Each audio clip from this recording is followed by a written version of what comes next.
নদীর পাড়ে গ্রামে বাস করত এক কুমোর পরিবার। সারাদিন কুমোরের হাঁড়ি পাতিল বানিয়ে বিকেলে তা বাজারে বিক্রি করতে যেত। আর যা টাকা পেত তা দিয়ে ছেলে আর মেয়েকে নিয়ে সুখে শান্তিতে বসবাস করত। একদিন কুমোর হাঁড়ি পাতিল বানাচ্ছিল, তখন তার মেয়েকে ডাকে। মা প্রিয়া, প্রিয়া কোথায় গেলি? এইদিকে আয় তো মা। আসছি বাবা।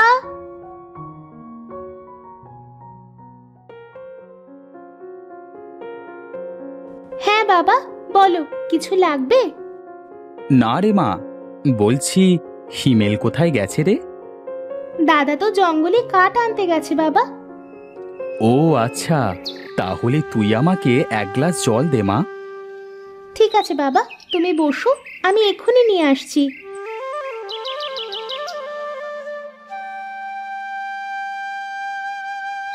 হিমেল, বাবা এসেছিস? কাঠগুলো রেখে এইদিকে আয় তো বাবা। হ্যাঁ বাবা, আসছি।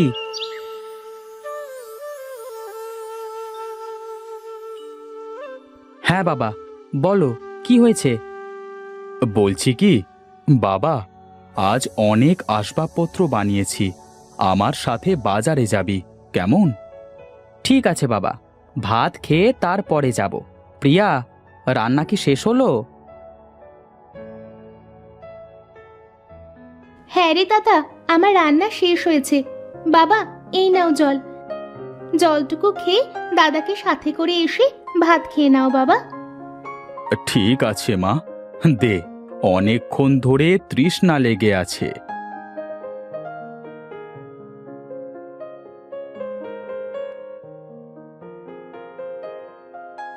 বাবা, আজ তো দেখছি অনেকগুলো জিনিস বানিয়ে ফেলেছো।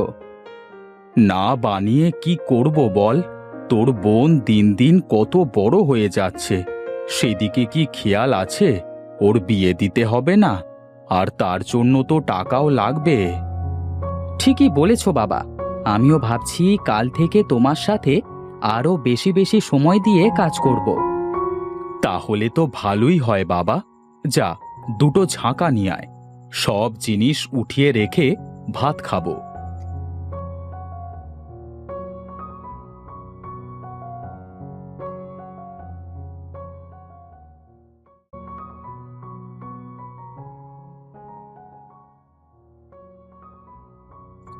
দাদা, বাবা, এসো, খেয়ে নাও, আমি ভাত বেড়ে বসে আছি। বাবা চলো, প্রিয়া খেতে ডাকছে। হ্যাঁ হ্যাঁ বাবা, চল।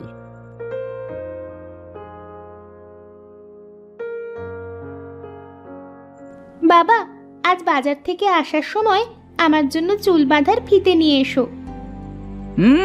ওনার জন্য ফিতা আনবে বাবা? বাবা নিয়ে আসবে না। সারাদিন ঘরে বসে বসে খাওয়া আর ঘুমোনো ছাড়া কোনো কাজ নেই। বাবা, দেখেছো তোমার ছেলে কি বলছে? আমি নাকি সারাদিন ঘুমাই আর খাই। তোদের দুই ভাই বোনের এই দুষ্টু মিষ্টি ঝগড়া শুনতেও খুব ভালো লাগে আমার। নে নে, এবার তাড়াতাড়ি খেয়ে নে, অনেক কাজ যে বাকি আছে।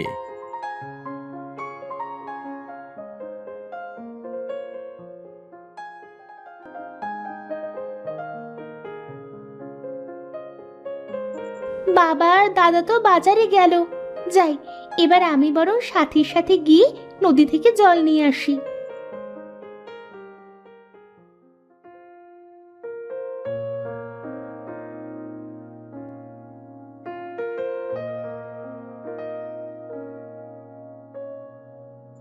সাথী, এই সাথী, বাড়িতে আছিস? আরে প্রিয়া, তুই আয় আয়, বস।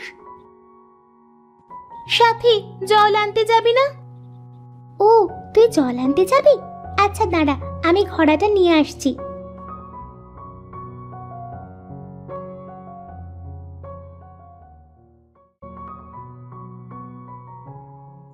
চল প্রিয়া।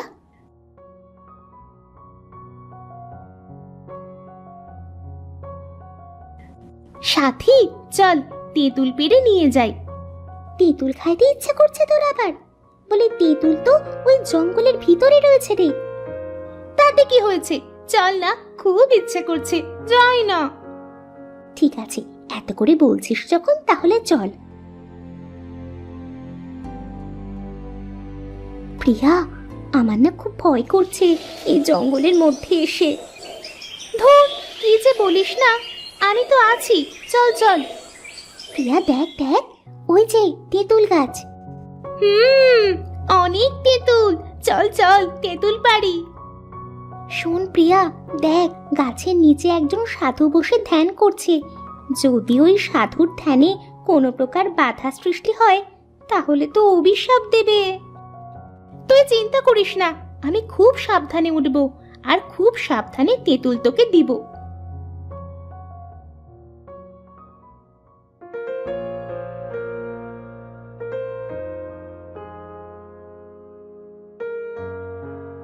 এই প্রিয়া, এই প্রিয়া, অনেক হয়েছে, আয় নেমে আয়। আসছি আসছি, দাঁড়া, আমি আসছি।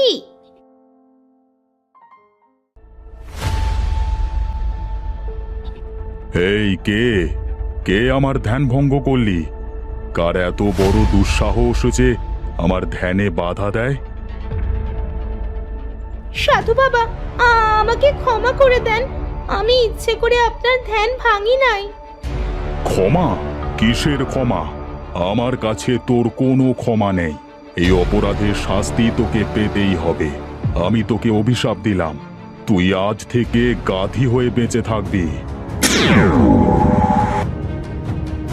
হায় হায়, এ কি সর্বনাশ হয়ে গেল আমার। সাধু বাবা, সাধু বাবা কোথায় গেলেন? আমাকে দয়া করে এই গাধীর রূপ থেকে মুক্ত করেন।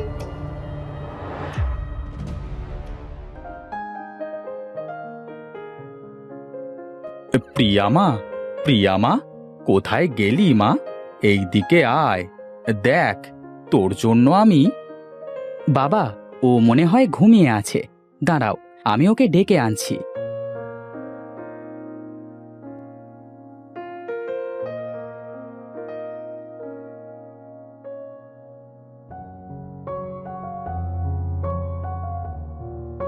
বাবা, বাবা, প্রিয়া তো ঘরে নেই। তাহলে মনে হয় সাথীদের বাড়ি গেছে। এ কি, গাধা আসলো কোথা থেকে? এই যা যা বলছি। দাদা, দাদা, আমি প্রিয়া, তোমার বোন। এ কি, গাধা কথা বলছে কিভাবে? তুমি প্রিয়া মানে কি বলছো? হ্যাঁ বাবা, আমি সত্যি বলছি, আমি প্রিয়া। সাথী, সাথী, আমার বোন প্রিয়া কোথায়? তোমাদের সামনে যে দাঁড়িয়ে আছে সেই গাধা হলো প্রিয়া। কি বলছো মা এইসব? তোকে অভিশাপ দিলাম, তুই আজ থেকে গাধী হয়ে বেঁচে থাকবি। হায় হায় হায়, এ কি সর্বনাশ হলো আমার। এখন আমি কি করব? বাবা, তুমি কেঁদো না, আমি আমার বোনকে ঠিক অভিশাপ মুক্ত করে নিয়ে ফিরব।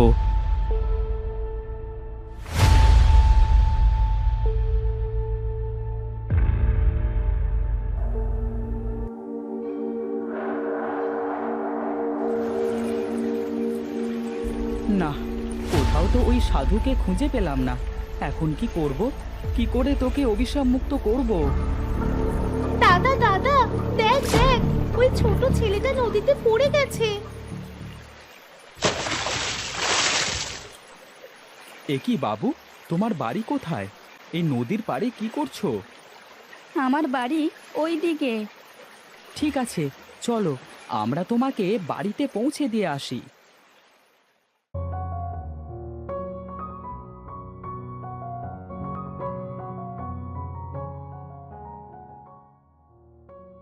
দাদা, ওই যে সাধু, ওই সাধুটাই আমাকে অভিশাপ দিয়েছে। সাধু বাবা, সাধু বাবা। কে কে তুমি বৎস? বাবা, ওই যে গাধীটা দেখছেন, ও আমার আদরের ছোট বোন। আপনি ওর অপরাধ ক্ষমা করে আপনার দেওয়া অভিশাপ ফিরিয়ে নিন। বাবা বাবা, এরা খুব ভালো। এরা আজ আমাকে নদী থেকে বাঁচিয়েছে। কেন বাবা, তোর কি হয়েছিল?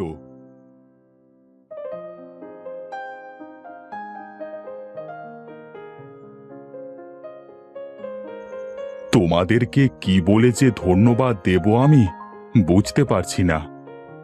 আপনি আমার বোনকে দয়া করে অভিশাপ মুক্ত করে দেন। আমি যে অভিশাপ দিয়ে দিই সেটা তো আর ফিরিয়ে নিতে পারবো না বাবা। তবে একটা উপায় আছে। জঙ্গলের ওই পাশে একটা ঝর্ণার পাশে একটা লেবু গাছ আছে, আর সেই গাছে 7টা লেবু আছে। কিন্তু 7টা লেবু দেখা গেলেও ওর ভেতর থেকে একটা লেবু আসল, আর সেটা খুঁজে যদি তোমার বোনকে খাওয়াতে পারো তাহলেই তোমার বোন অভিশাপ মুক্ত হয়ে যাবে। ধন্যবাদ সাধু বাবা, আমি এখন যাচ্ছি।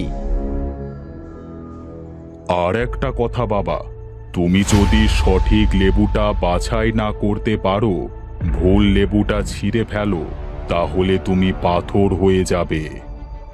আমার জন্য দোয়া করবেন, আমি ঠিক সঠিক লেবুটা খুঁজে বের করবই। বিজয়ী হও বৎস।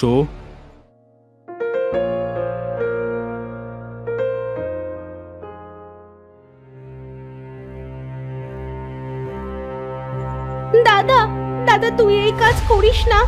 আমার কপালে যা হয়েছে তা আমি মেনে নিচ্ছি। আমার অপরাধের শাস্তি আমি পেয়েছি। তুই চিন্তা করিস না বোন, দেখ আমি ঠিক সঠিক লেবুটা খুঁজে পাবো। এরপর হিমেল চিন্তা করে কিভাবে সঠিক লেবু সে বের করবে। হঠাৎ তার চোখ পড়ে মাটিতে, আর দেখতে পায় গাছে 7টা লেবু থাকলেও মাটিতে একটা লেবু দেখা যাচ্ছে। তখন হিমেল সেই লেবুটা গাছ থেকে পেড়ে নেয় আর গাধীকে খাওয়ায়। সাথে সাথে প্রিয়া অভিশাপ মুক্ত হয়ে যায়। দাদা, দাদা দেখ, আমি অভিশাপ মুক্ত হয়ে গেছি। হ্যাঁ বোন, চল এবার বাড়িতে ফিরে যাই।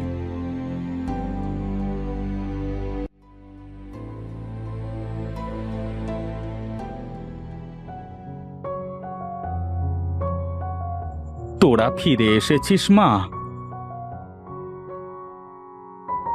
হ্যাঁ বাবা, দাদা আমাকে অভিশাপ থেকে মুক্ত করে নিয়ে এসেছে।